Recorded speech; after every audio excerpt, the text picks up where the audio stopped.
Hi guys and welcome back. This is part 17 of the Suzuki VS1400 teardown. Today I'm going to be showing you how to change those clutch plates inside of your engine so that we can get some extra torque in there. These plates I don't think have ever been changed, and I'm also going to touch on the clutch springs that if you haven't already done so, you really should be upgrading them. A lot of people with these bikes complain about how their clutches slip a lot of the time, or they feel like they're not getting the bite that they used to. We need to talk about your clutch springs, and I'm going to tell you where you can go and get a set that have been specifically designed for this engine, and I'll tell you more about that a little bit later. We're using a GECKO clutch set. I'm not sponsored by GECKO. I bought this clutch set with my own money. They have no idea that I'm doing this video. I've never used GECKO's clutches before. It'd be nice to sort of review that over a long period of time. The first thing that you need to do though is take your clutch kit and then soak each of those clutch discs in a shallow bath of motor oil. The same oil that you're already running in the engine or that you're going to be putting in the engine. You want to make sure that the cork material that's on these clutch discs is saturated.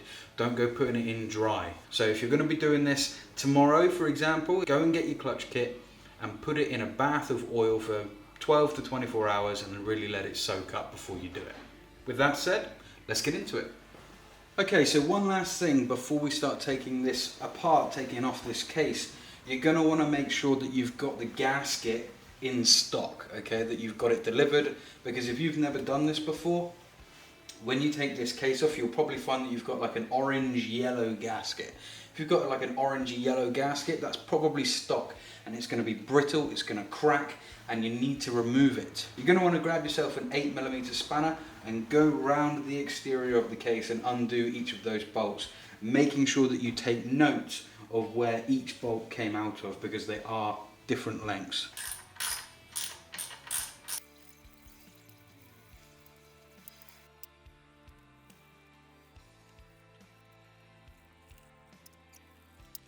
All of the bolts have been removed from the case. Make sure you go around and check that there's not any actually still in place holding it in. You don't want to be fighting against something that doesn't need to be fought against. If you've got a new gasket on, this will probably be quite easy to remove. If you've got an original gasket and it's been on here for years, chances are you'll have to give it some leverage. You'll find a tab on this corner here, and you'll find another one over here on this side. Then you want to wiggle it free.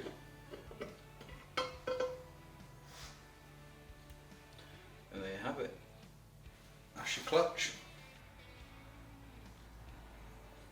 So as you can see, this is an aftermarket gasket. This is a new green one that I actually put on last year. The reason I put it on last year is because I changed the clutch springs last year. I'm going to talk to you a little bit about that in a moment. The gasket you want to remove. If you can get it off in one piece, great. If not, make sure you've got that second gasket ready to go, because chances are, I mean, these are really readily available and they're really cheap. There's no excuse for not replacing a gasket. You can get gasket paper and make your own gasket. Now that we've got the clutch casing off, we can start looking at the actual clutch and the basket itself. You see we've got an array of bolts here, and behind these bolts we've got a spring on each of these bolts, and that's what gives the clutch its tension, all right? It's power. And if those springs start to wear out and go bad or lose their strength, then your clutch is going to start feeling like it's slipping and that it's not biting the way it needs to bite. Okay, so before you go any further, you're going to want to make sure that you've got one of these. This is a torque wrench. If you don't have a torque wrench, you need to stop what you're doing right now. Go onto eBay, Amazon, your local hardware store, and get yourself a torque wrench.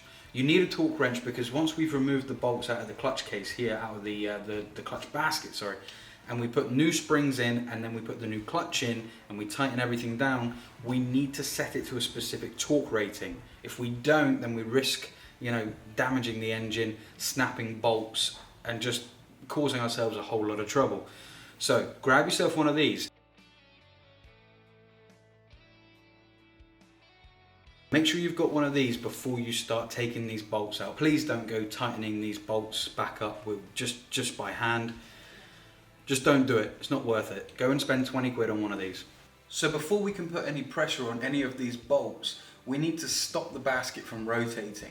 Now you can get proper tools for this. They're not expensive, and what they do is they sit in between the teeth here of these two different gears, so that as you put pressure on and the basket rotates, like so, it locks them together so that you can put pressure on these bolts. Now, I don't have one of these tools, and I do not recommend what I'm about to say, what I'm about to do. First thing is, never put a piece of metal in between here. If you are tempted to reach for a flathead screwdriver and try and wedge it in there, go outside, go find the missus, go find a stranger on the street and ask them to give you a slap. What you could do, and again, I'm not recommending that you do this. So this is just a rubberized keychain, okay? Now this is probably the most redneck thing that you will ever see me do on this channel. Supplied, thank you very much, by Moto. This comes free with some of their orders. They're not paying me to tell you to go to their website, but I do highly recommend them. They have a lot of parts for a lot of bikes, so if you're in the UK, brilliant company. And I'm going to take this, and the reason I'm going to use it is because it's soft enough that it won't damage these gears, and if it does perish, it's going to come apart in big chunks, and I can get rid of those chunks with with compressed air or something like that. So let me show you. We're going to fold it. Sorry, Moto. And we're going to put it in the bottom here, and we're going to rotate the basket ever so slightly until it locks into place, like so. Now that that's locked in place, we can go around slowly in the star formation and start cracking each of these bolts free. And you'll see how the basket wants to rotate.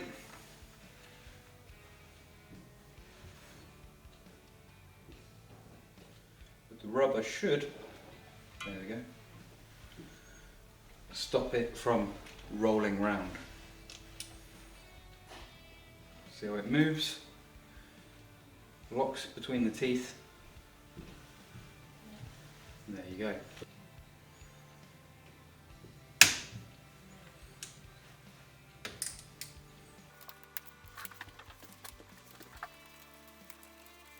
Okay, so we're going to start at the top, okay, and we're going to remember which bolt goes where. So yours will obviously be in a different position to mine, more than likely. Take this one out here. So as you can see, we've got 4 different components to the bolt, and this is the same on all of them. Okay, so we have the bolt itself, we have the spring, we have a spacer or shim, and a washer, and that is the orientation that they go. Now that the tension has been released off of all of them using the star formation, now we can go around one by one and start taking them out all together.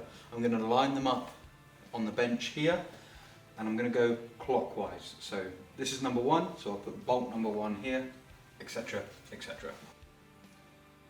So just to give you a comparison of the two, this is the first one we took out. You see how short that one is compared to this one, and there's fewer coils on the spring. Okay, so you've got to remember which way these go. Now these springs that you're seeing me take out here are not the stock OEM springs. These springs are actually manufactured by a gentleman overseas by the name of Ryan Winters. Now if you're on the Facebook forum, chances are you've seen Ryan posting, or you've heard other people talking about Ryan and Winters Machining, his company.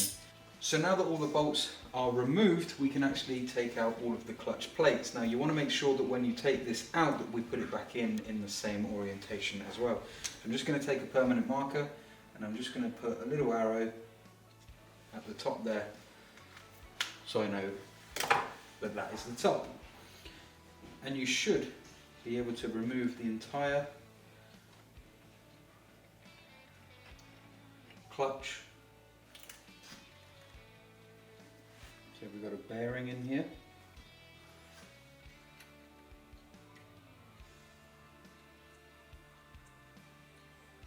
And there's your clutch. Now you'll notice that you've got these plates here, these steel plates. These are your separator plates. Now you want to make sure that each of these goes in between every single clutch plate. If you look here, you'll see how if I bring them up to you here, you'll see how in between every single clutch plate there is a steel separator. This clutch is on its way out. It's not completely gone, but it is very close to the limit. I'm hoping that you'll be able to get a good... The corking is very low. I'm not sure this would have lasted another season, so it's probably not a bad thing that we're doing this now. So just because you're able to pull them all out in one lump, make sure you check inside the basket, because I've actually got one in here that's being sneaky.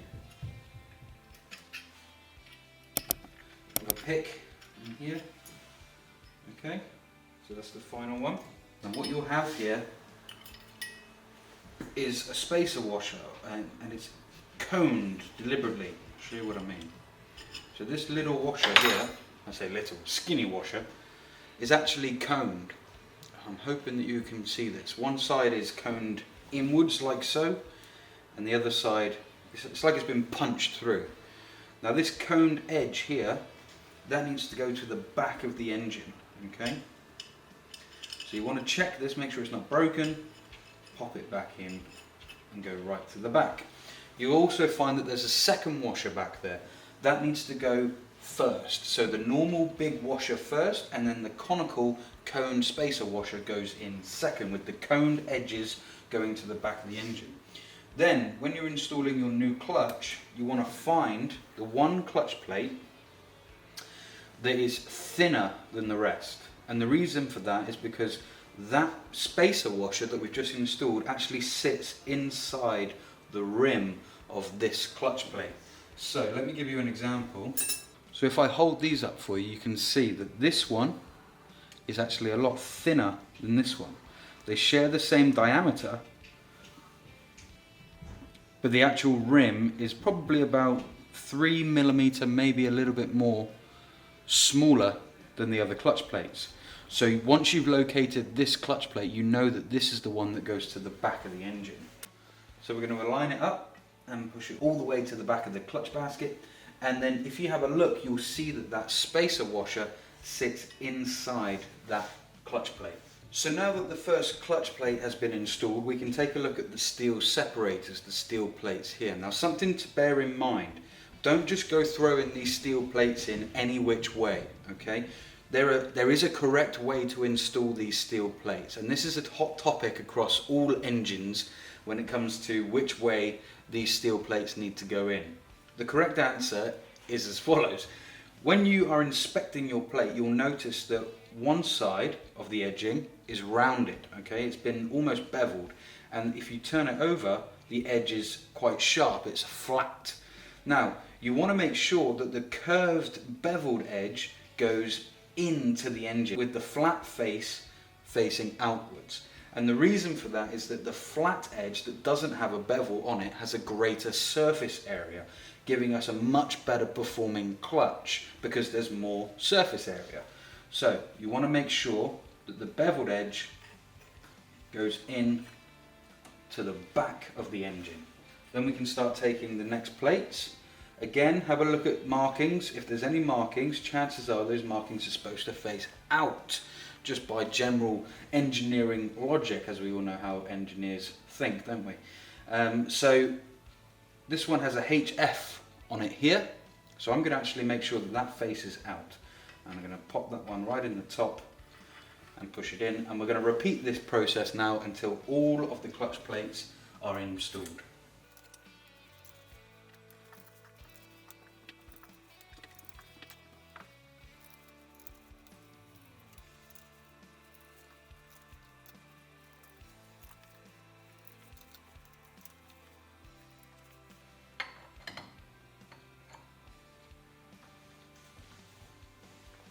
And then we can look through the faceplate, look through the holes and make sure they're all aligned up with the correct holes at the back, the threaded holes. Now, I am not going to go and put the number 1 bolt in first. I'm actually going to put the number 2 bolt in first. And that's one of the longer bolts. And the reason for that is because the longer bolt will go straight through to the thread at the rear without any pressure being required, any tension being required. So at the moment, I just want this faceplate to stay in place. I'm not going to crank this down I'm just going to thread it a few times, okay, because that will stop the faceplate from falling off. I'm going to do the same again, so we know that the second largest was at position number 4, and thread that in just a couple of times. There's no tension on that yet. I'm going to take the third longest, which we know was at position 6. Just a couple threads there, and then the last one we know was at position number 8.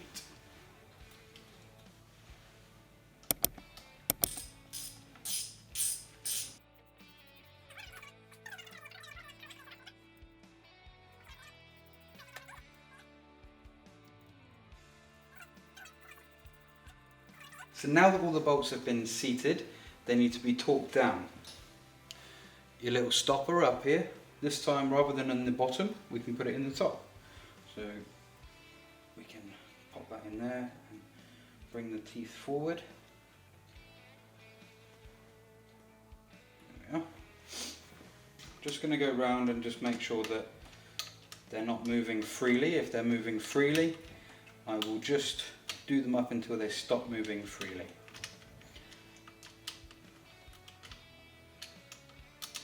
Okay, so we'll start at the top here and see if you can hear the click.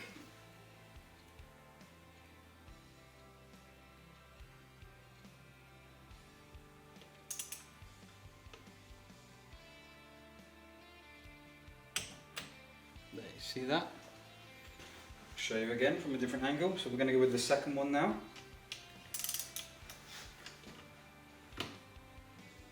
As I bring it to the right torque, you'll see the torque wrench do its thing.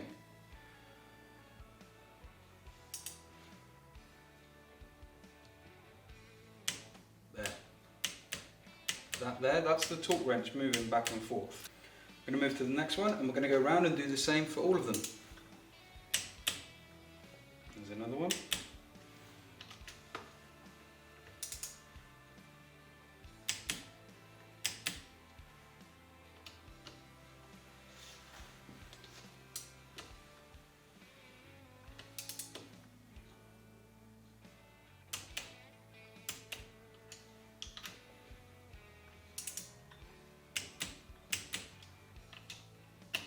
Always remembering to be doing this in a star formation. And the last one. There we are. Now it's important that you listen to the torque wrench. As soon as you hear that click, I'm hoping you can hear it. Don't then go past that. Okay, you need to do this delicately and let the tool tell you that it's at its limit. Brilliant. New clutch is in. So this gasket is made by a company called Athena. Again, not sponsored by them. They just happen to provide a lot of high quality stuff that's readily available. Okay. So this will only go on one way in one orientation. So you don't need to worry too much about getting that wrong. Just be gentle with it. It is only paper. Now we can get the clutch case and we can pop that back on. We're looking for the space, the locators. There we are. And we're going to start position 1 and work our way around. And because I've got all the bolts lined up on the desk here, I know which orientation they need to go. Okay guys, so that's it. You've just installed your new clutch. Fantastic, really wasn't that hard, was it? If you liked what you saw today guys, please do consider subscribing and hitting the little bell icon. That will notify you every single time I upload a new video, which currently is around twice a week. So yeah, give that a go. If you have any questions, leave them in the comment section below. I'm going to leave a link in the description box to the springs that you saw me take out and put back in. They're made by a gentleman called Ryan Winters. Some of you have heard me mention him before. These springs were manufactured by Ryan specifically for this bike. So if you need new clutch springs, and I'm not being paid to say this, I highly recommend you go to that link, check out Ryan's work and his website, and buy the springs from him. The difference is day and night.